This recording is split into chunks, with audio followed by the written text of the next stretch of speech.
reconnaissants. Et c'est lui qui a mis en nous et qui a renouvelé en nous le souffle de vie. Il est la vie, il est la guérison. Nous allons inviter l'ancienne Bénédicte à nous lire le texte de Nombre, chapitre 23, les versets 1 au verset 12. Nombre, chapitre 23, versets 1 à 12. Écoutons la parole vivante de l'Éternel. Nombre, chapitre 23, versets 1 à 12. Je lis au nom de Jésus. Amen. Balaam dit à Balak, construis-moi ici 7 autels et prépare-moi ici 7 taureaux et 7 béliers. Balak fit ce que Balaam avait dit. Et Balak et Balaam offrirent un taureau et un bélier sur chaque autel. Balaam dit à Balak, tiens-toi près de ton holocauste, tandis que je m'éloignerai. Peut-être que l'Éternel viendra à ma rencontre, je te dirai alors ce qu'il me révélera. Et il se rendit sur une hauteur. Dieu vint à la rencontre de Balaam et Balaam lui dit, j'ai dressé 7 autels et j'ai offert un taureau et un bélier sur chaque autel. L'Éternel mit des paroles dans la bouche de Balaam et lui dit, retourne vers Balak et transmets-lui ce message. Balaam retourna vers Balak. Celui-ci se tenait près de son holocauste avec tous les chefs de Moab. Balaam prononça son oracle. Balak m'a fait descendre d'Aram. Le roi de Moab m'a fait descendre des montagnes de l'Orient. Viens, maudis Jacob pour moi. Viens, irrite-toi contre Israël. Comment pourrais-je maudire celui que Dieu n'a pas maudit? Comment pourrais-je être irrité quand l'Éternel n'est pas irrité? Je le vois au sommet des rochers, je le contemple du haut des collines. C'est un peuple qui habite à part et qui ne fait pas partie des nations. Qui peut compter la poussière de Jacob? Et dire à quel nombre correspond le quart d'Israël? Que je meure de la mort des justes et que ma fin soit semblable à la leur. Balak dit à Balaam, que m'as-tu fait? Je t'ai engagé pour maudire mon ennemi et voici que tu le bénis.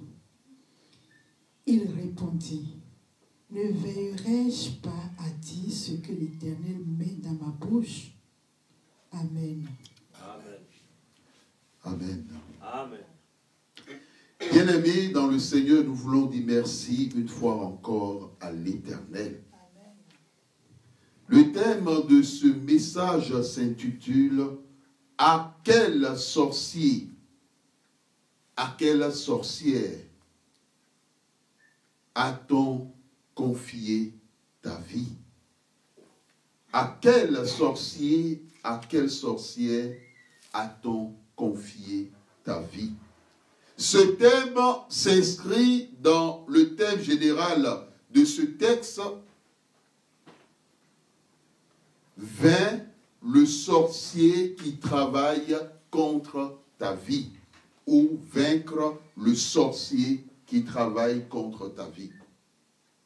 Bien-aimés, lorsque nous utilisons ces expressions, il y a des personnes qui ont du mal lorsqu'un ministre prêche et surtout lorsqu'il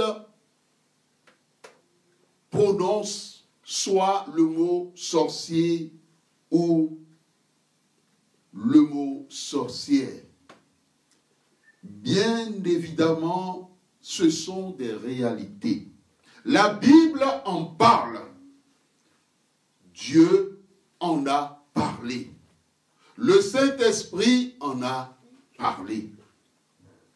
Alors, pourquoi celui qui est serviteur ou ministre de Dieu, celui qui dépend de l'Éternel, lorsque le Saint-Esprit l'amène à en parler, pourquoi est-ce que chez certaines personnes, oh, mais on peut parler d'autre chose. Est-ce que c'est de cela dont on doit parler? Ce sont les pensées qui jaillissent de leur âme. Lorsque de tels thèmes sont abordés sous la direction, l'onction du Saint-Esprit, et dans ton cœur tu te dis, oh, mais pourquoi on doit encore parler de cela, bien-aimé? Ce n'est pas toi qui as de telles réflexions. Cela veut dire que dans ta vie, il y a un esprit qui travaille. Et que cet esprit ne veut pas du tout entendre parler de ces réalités. Il en est de même des réalités comme ceux lorsque certaines personnes entendent le mot délivrance ou libération des captifs. Parce qu'au fond, la délivrance, c'est la libération des captifs. Pourtant, c'est un ministère que le Seigneur Jésus-Christ a accompli pleinement lorsqu'il était sur cette terre. Et de plus, il a donné mandat, autorité, pouvoir à tous ceux qui sont disciples et à tous ceux qui seront les futurs disciples, à tous ceux qui seront les petits Christ ou chrétiens, mandat d'exercer ce ministère. Bien-aimé, alors où est le problème? Lorsqu'un pasteur, lorsqu'un serviteur ou servant de Dieu, lorsqu'un ministre dénigre, s'en prend au ministère de la libération des captifs ou la délivrance, le Saint-Esprit me dit ce matin, c'est que ce ministre n'est pas de Dieu. Ce serviteur n'est pas de Dieu. Parce que l'Esprit de Dieu ne peut pas contredire l'Esprit de Dieu. C'est sous l'onction du Saint-Esprit, selon Luc 4, à partir du verset 18, que Jésus-Christ a confessé l'accomplissement de la parole qui était écrite dans Ésaïe. Il a dit, l'Esprit du Seigneur est sur moi. Et parmi la mission pour libérer les captifs. Bien-aimés, il y a des personnes qui souhaitent, mon frère, ma soeur, que tu restes dans les chaînes. Il y a des personnes qui souhaitent que rien ne change dans ta vie. Et les premiers, tu les trouveras dans ta famille. Ce n'est pas ailleurs.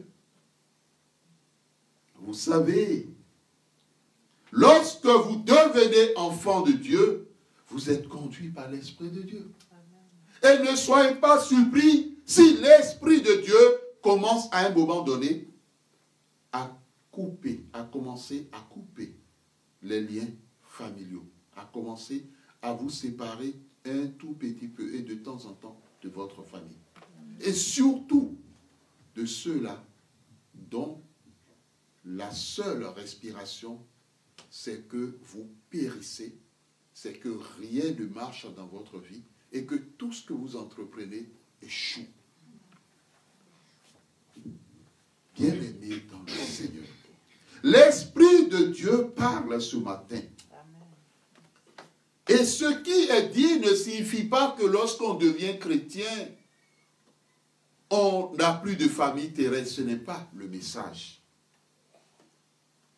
Mais l'Éternel veut dire simplement que dans certaines familles, ceux qui ne veulent pas que vous réussissiez existent. Et souvenons-nous des paroles de Jésus qui dit que les disciples ou certains auront pour ennemis les membres de leur propre famille. Bien-aimé, c'est la parole de Dieu qui l'a dit. Ce n'est pas le serviteur de Dieu qui est en train de confesser quelque chose de nouveau. Non. Jésus l'a dit. Amen. Amen. Contextuellement, le texte que nous avons lu fait suite à la requête du roi Balak, dont le nom signifie qui dévaste, qui gaspille. Roi de Moab. Une demande qui consiste à faire venir le devin. Le type de faux prophète, ami de l'argent, ami des honneurs, appelé Balaam. Un personnage biblique qui a réellement existé et dont les manuscrits attestent son existence, les inscriptions de Deir Allah. Manuscrits découverts sur le site archéologique de Deir Allah en Jordanie, dans la vallée du Jourdain en 1967. Donc, le devin, faux prophète, sorcier Balaam, a existé. Donc, la Bible nous parle des choses qui ont existé, qui existent et qui existeront. Il y a des personnes qui disent, ah bon, ça c'était avant. Aujourd'hui, il n'y a plus ça. C'est faux. Aujourd'hui, les sorciers ne se cachent pas. Amen. Amen. Il y a même certains qui sont même inscrits au registre de commerce. Bien-aimés dans le Seigneur. Et ceux qui ont fait un pacte avec Lucifer ne se cachent plus aujourd'hui. Parce qu'ils ont des signes de reconnaissance. Pour dire que, ils ont fait un pacte avec Lucifer. Et ce texte précède l'acte le plus important, à savoir, est-ce que Balaam va maudire le peuple de Dieu comme le roi Balak le lui a demandé? Bien-aimé dans le Seigneur. Le roi Balak a un problème. Et son problème, c'est le peuple d'Israël. Ce peuple ne lui a rien fait. Ce peuple passait juste sur son territoire pour une destination, la terre promise. Tout comme chacun de nous, lorsque Dieu a permis que nous naissions, sa volonté, c'est que nous entrons dans notre destinée. Amen. La Bible dit dans le texte de Jérémie 29, Dieu a pour chacun de nous des plans, un plan de bonheur et non de malheur, afin de nous donner un avenir. Lorsqu'un père dit à sa fille, ma fille, tu as un avenir, on comprend tout ce que cela signifie. Amen. On voit toute la portée. Et quand un père dit cela à son enfant, l'enfant est heureux dans son cœur. Même si l'enfant était un dépressif, un stressé, un découragé, un abattu, il va dire, mais mon père m'a dit, j'ai de l'avenir, j'ai un avenir.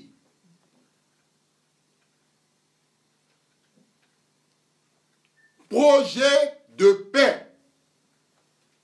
et non de malheur. Te donner de l'espérance. Est-ce que tu vis la paix dans ta vie?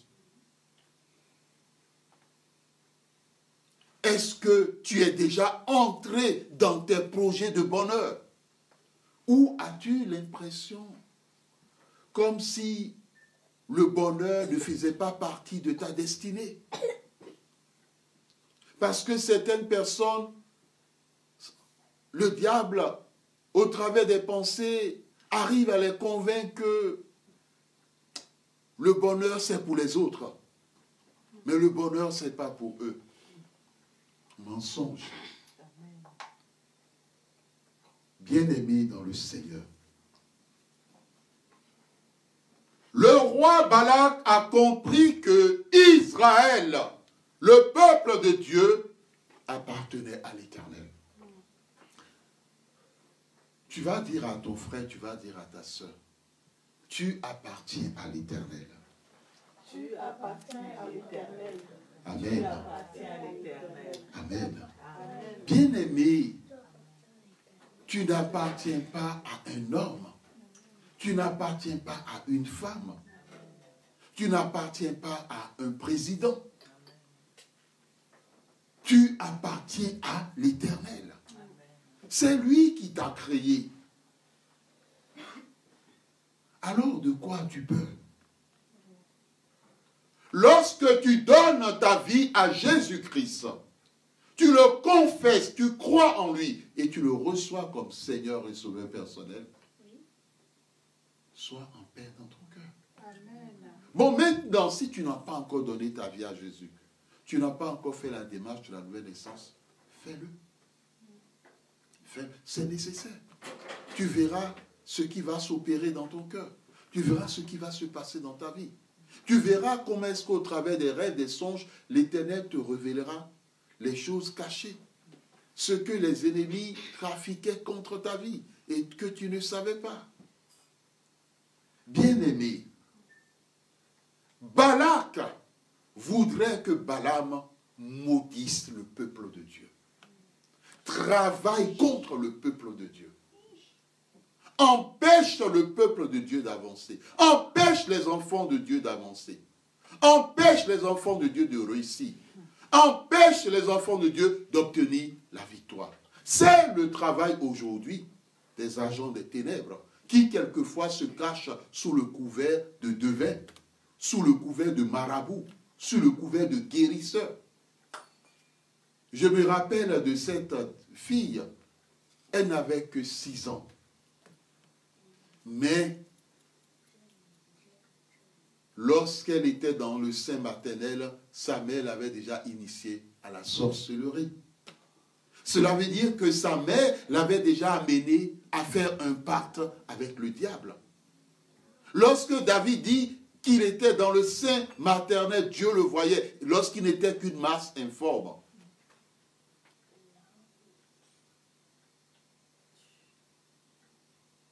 À 6 ans, elle était déjà la reine, une reine des sorcières. À 6 ans, elle a confessé même lors de sa délivrance.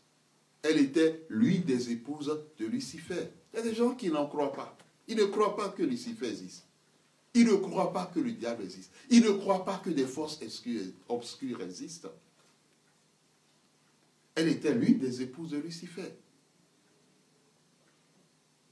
Et elle a eu des enfants avec lui. C'est-à-dire que même lorsque, au niveau de Hollywood,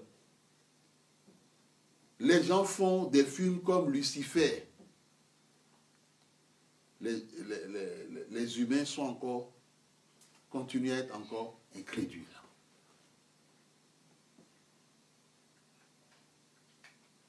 Des films sur des démons, c'est que des films. Les gens demeurent encore incrédules quand on leur dit que des démons existent. Ils ne croient pas. L'apôtre Paul dit, ce dont le Dieu de ce siècle a voilé l'intelligence, afin qu'ils ne croient pas, et surtout qu'ils ne soient pas sauvés. Lorsqu'un sorcier est consulté pour toucher à ta vie, celui qui va vers le sorcier lui promet un peu de tout. Et le sorcier aussi fait son business. Et de plus, le sorcier fait entrer la personne qui va le rencontrer dans une alliance avec les ténèbres. Le sorcier demande des éléments. Quelquefois, il demande la photo de la victime. Quelquefois, il demande les cheveux de la victime. de la personne qu'il veut détruire.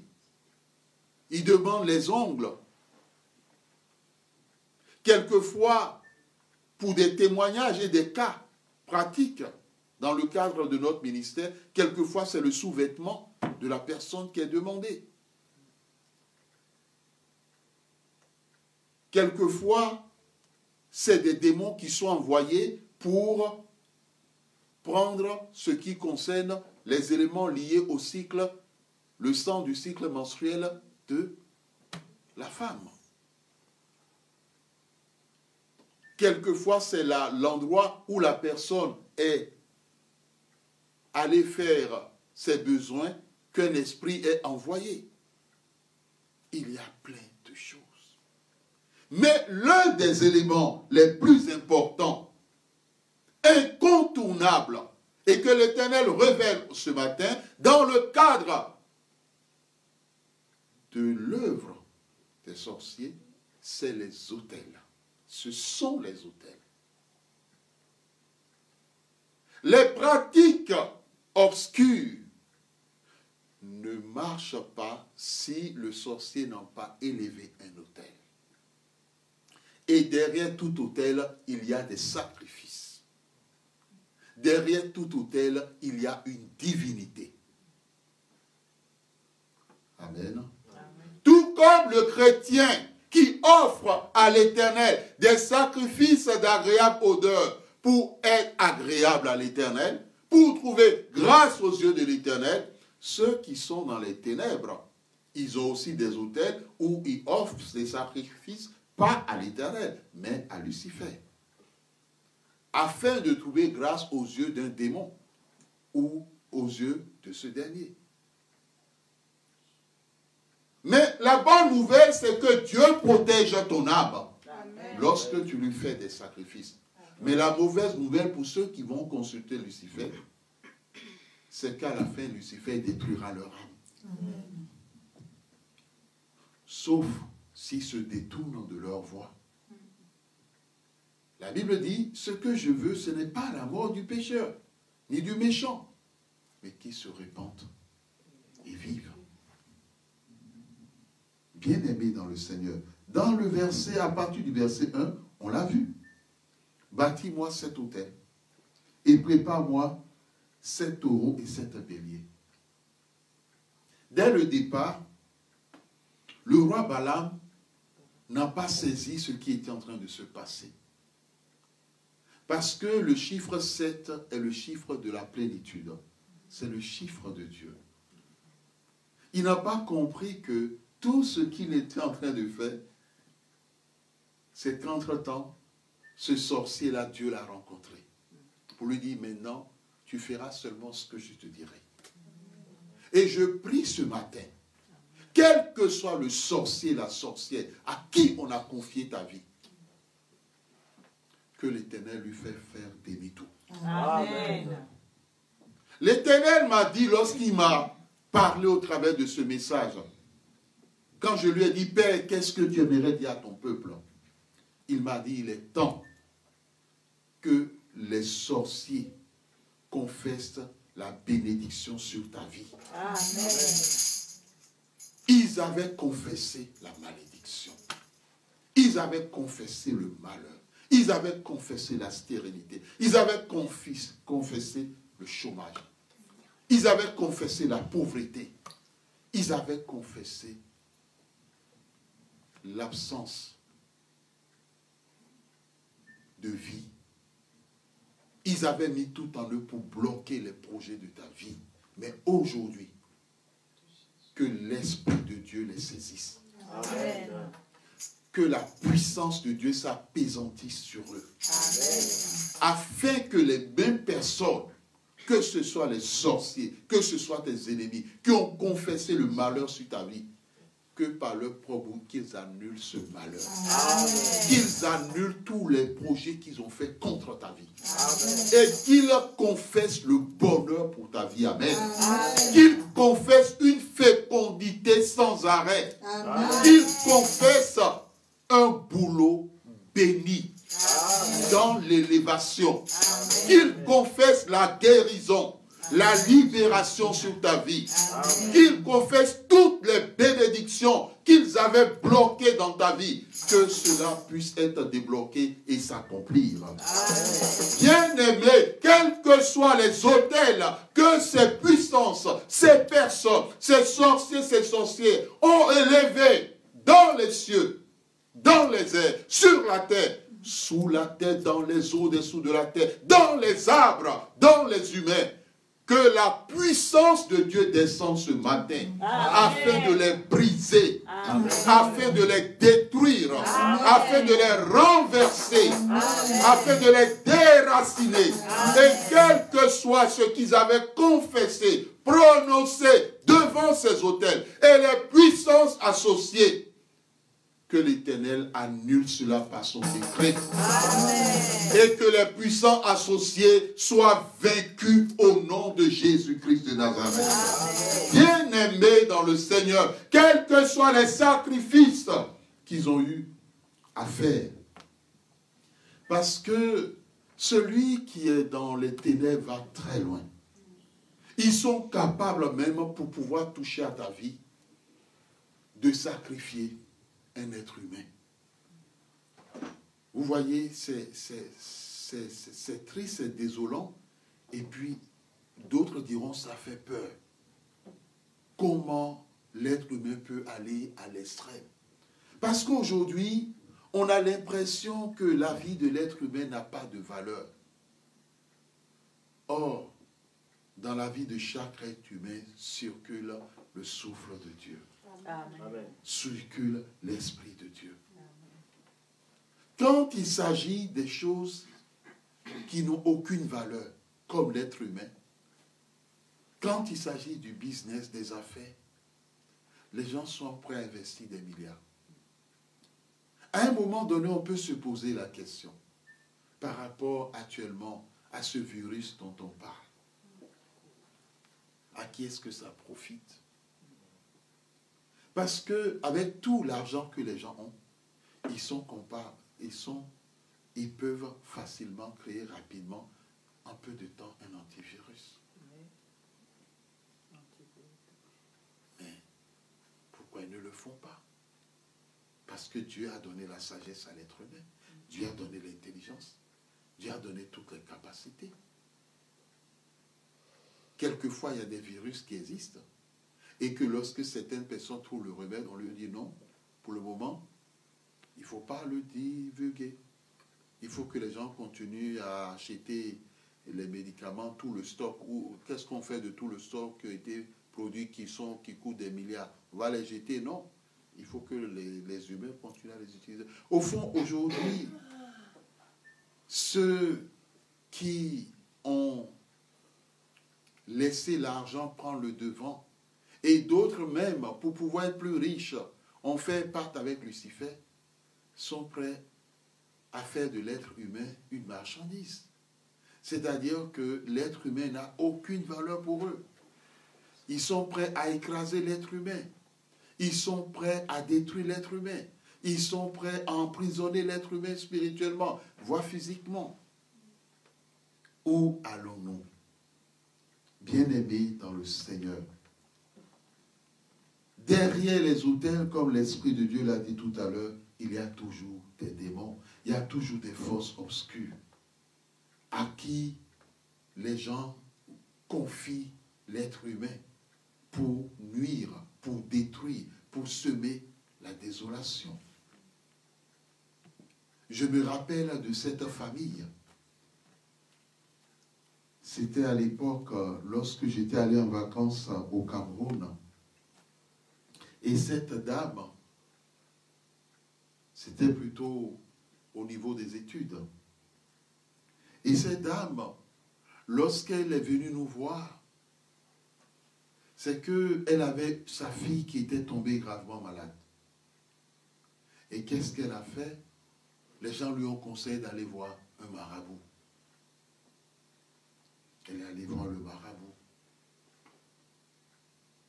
Et le marabout a dit, bon, il fera le tout pour guérir sa fille. Amen. qu'est-ce qui l'a amené à venir nous chercher? C'est parce qu'un matin, elle s'est réveillée et devant sa porte, elle a vu une marmite en forme de calebasse et dedans, il y avait du sang. Et il y avait une chair de peau qui avait été coupée. Est-ce la peau d'un animal? Est-ce une peau humaine? On ne sait pas. Mais entourée de coris, de fils rouges attachés, déposés à l'entrée de la porte de son appartement. C'est de la méchanceté. Bien-aimée dans le Seigneur. Et lorsqu'elle est venue voir le Seigneur Jésus-Christ, parce que quand les gens viennent voir les ministres, ils viennent voir celui qui a mandaté les ministres. Elle avait peur, parce que avant cet incident, la fille que le marabout a dit qu'il allait guérir, la fille a perdu la vie. Et donc, la mère était déjà abattue par rapport à ce qui est arrivé.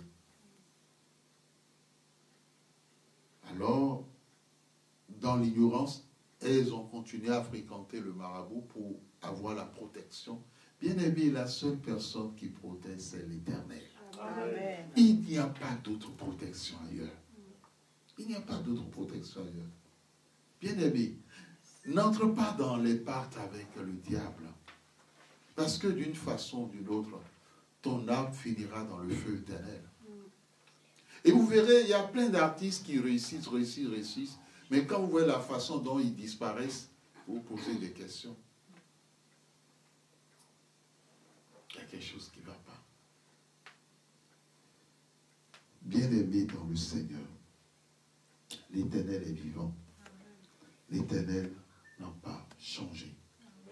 Il est toujours le même. Amen. Et il agit en Jésus-Christ. Amen. Amen.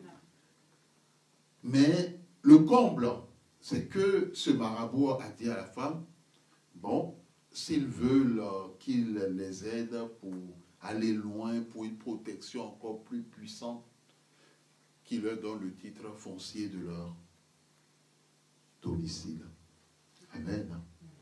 Je me rappelle, vous savez, c'est ça au fond, quelquefois, la bêtise humaine ou quelquefois de certains chrétiens qui n'ont pas compris que Jésus-Christ est le chemin, la vérité et la vie. Parce que je me rappelle d'une sœur, tout ce que le marabout a demandé, elle a donné. Parce qu'elle avait de l'argent. Un bœuf. Elle a acheté le bœuf.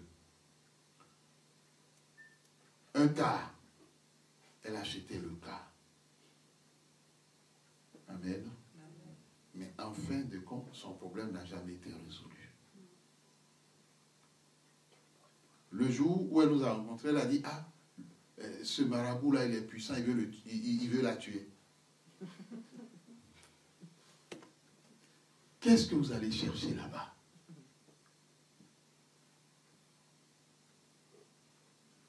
Le salut est en Jésus-Christ. Amen. La guérison est en Jésus-Christ. Amen. La victoire est en Jésus-Christ. Amen. Ne dis pas je suis chrétien, voici ce qui m'arrive. Être chrétien, nous l'avons dit, c'est une religion. Mais es-tu enfant de Dieu? On peut être chrétien sans être enfant de Dieu. Être enfant de Dieu, c'est confesser de ta propre bouche. Même si tu étais né dans une famille chrétienne, à un moment donné, à un âge donné, tu confesses de ta propre bouche que tu acceptes Jésus-Christ dans ton cœur, dans ta vie, comme ton seul Seigneur et Sauveur personnel, et que tu renonces à Satan et à toutes ses œuvres. Amen. Amen.